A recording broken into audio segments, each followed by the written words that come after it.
धर्मबांधवांनो, आपण शिवरामजी बाबा यांच्या स्मृतिदिनानिमित्त त्यांच्या कार्याची माहिती मान्यवर व्याख्यात्याकडून ऐकत आहात. यांना माझा आदिवासीसाठी परिस्थिती नाद आपण सगळ्यात आहोत. तर मित्रांनो, आणि बसलेले सर्व माझे मित्र आणि मैत्रिणी, आज सांगण्यामध्ये सगळ्यांनी चांगले विचार मांडलेले आहेत आणि सगळं वाचन आहे. तिसरं वाचतात, पुस्तक वाचतात, टीव्ही बघतात, त्याच्यामुळे सगळ्यांना सगळी माहिती आहे. तरी आपल्या मनात काय आहे ते लोकांपर्यंत जाणं, आपले विचार काय आहे ते लोकांपर्यंत पोहोचणं हे वैयक्तिक विचार असतो. म्हणून मला असं अनुभवाबद्दल बोलावंसं वाटतं की त्या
महाराजा सप्रेम जय भीम. आज आपण येथे दरवर्षीप्रमाणे रामजी बाबा सुभेदार यांची स्मृती दिनानिमित्त आपण कार्यक्रम आयोजित करत असतो आणि त्यांना आपण आपली अभिवादन करण्याची जी परंपरा आहे ती सुरू ठेवलेली आहे. गेल्या 14 वर्षापासून सुभाष रोकडे भाऊ हा कार्यक्रम इथे आयोजित करतात आणि मला एक सांगायचं आहे की आपण 4-4, 5-5 लाखांच्या लोकांची गर्दी होणारे कार्यक्रम आयोजित करतो. गीत गायन वगैरे असलं म्हणजे लोक एकमेकांच्या अंगावर पडतात, गर्दी करतात गाणे ऐकण्यासाठी, नाचण्यासाठी. आणि हे कार्यक्रम पण एखाद्या आपल्या वाशिम शहराच्या कोपऱ्यामध्ये असतात. त्यामुळे तिथे किती लोक आले आणि कोणी तो कार्यक्रम केला की कोणीही माणूस ऐकत नाही, पाहत नाही. फक्त आपले समाज बांधव असतात आणि त्यांनाच माहीत असतं फार मोठा कार्यक्रम झाला हो. पण आपला हा जो अभिवादन सभेचा कार्यक्रम असतो हा शहराच्या मध्यभागी आहे आणि हे मैदान म्हणजे आपला हार्ट ऑफ सिटी आहे. तर इथे जर कोणताही प्रत्येक कार्यक्रम जो होतो याची नोंद सर्व जिल्ह्यामध्ये होते. चांगला कार्यक्रम झाला म्हणजे त्याची नोंद कोणी सांगत नाही तुम्हाला की असे कार्यक्रम झाले यांचे म्हणून, परंतु खराब कार्यक्रम जर झाला तर तो जगभरही होतो. म्हणून ही जागा इथे कार्यक्रम घेण्याचा जो उद्देश असतोय तर इथे ज्याला आपले 2 शब्द बाबासाहेबांचं नाव किंवा आता इतर काही गोष्टी ऐकायच्या जरी नसली तरी त्याला काही आपले कान झाकून घेता येत नाहीत. म्हणून आपला प्रत्येक शब्द त्याला हा ऐकावाच लागतो आणि म्हणून इथे कार्यक्रम जो कोणी घेतो ते अत्यंत महत्त्वाचे असते. आणि आपल्या सुभाष भाऊ दरवर्षी इथे कार्यक्रम घेतात. गर्दी फार नसते, परंतु हा कार्यक्रम सगळ्या वाशिमवाल्या लोकांना माहीत होतं की आज सुभेदार रामजी बाबांची पुण्यतिथी आहे, स्मृती दिन आहे, हे सर्वांच्या कानावर पडते, त्यांना कळतंय.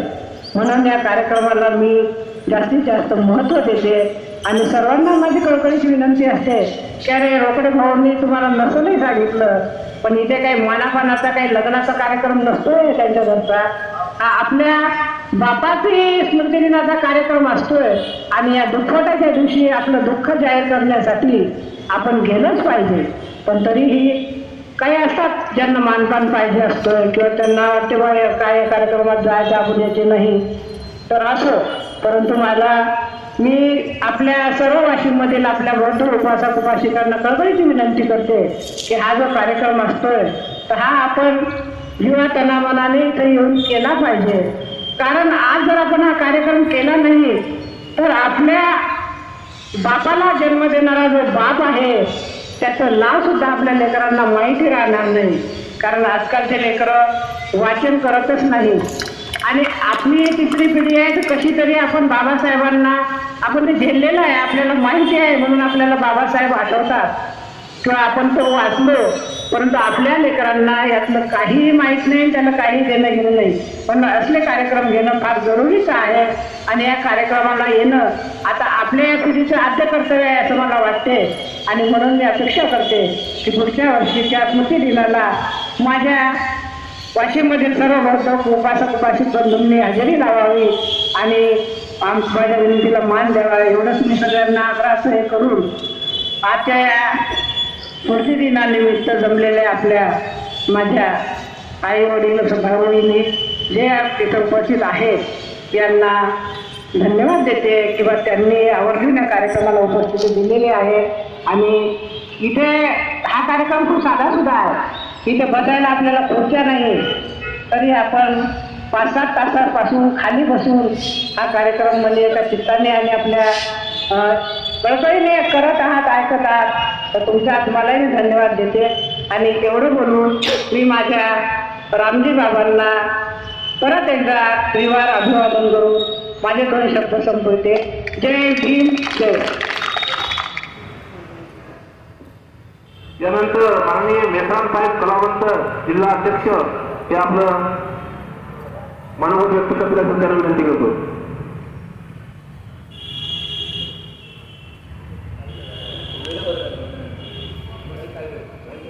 तथागत गौतम बुद्ध यांना त्रिवार अभिवादन. आज या ठिकाणी सुभेदार रामजी बाबा मालोजी आंबेडकर यांचा स्मृती दिनानिमित्त आपण सर्वजण अभिवादन करण्यासाठी या ठिकाणी जमलेले आहोत. अभिवादन जो कार्यक्रम आहे हे का आयोजित केलेला आहे? 14 वर्ष झाले रोकडे जे आहेत ते कार्यक्रम राबवतात आणि या कार्यक्रमाचा मुख्य उद्देश जो आहे मी 4 मुद्द्यामध्ये ते मांडलेले आहेत आणि मी मांडत आहोत. एकच उद्देशानं हा अभिवादन आपल्याला करायचा आहे की हा दिवस जो आहे हा सर्व जे आपण आंबेडकरी चळवळीचे लोक आहोत इतकेच केवळ नाही तर सर्व मानव जातीला प्रेरणा देणारा हा दिवस आहे. म्हणून आपण सर्वजण जरी या ठिकाणी कमी आहोत परंतु ही प्रेरणा घेऊन आपल्याला या ठिकाणून जायचं आहे. रामजी बाबा यांच्या जीवनाविषयी जर पाहिलं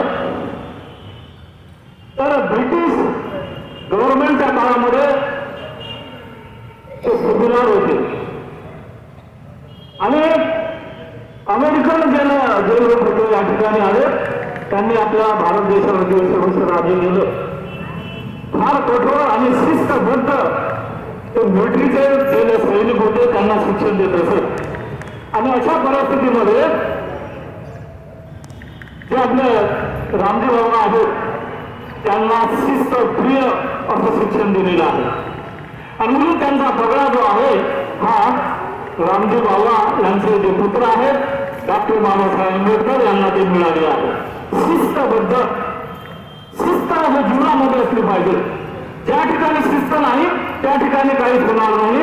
ही गोष्ट नंतर बाबासाहेबांना दिसून आलेली आहे. त्यांच्या जीवनामध्ये शिस्त प्रिय असणारा रामजी बाबा आंबेडकर.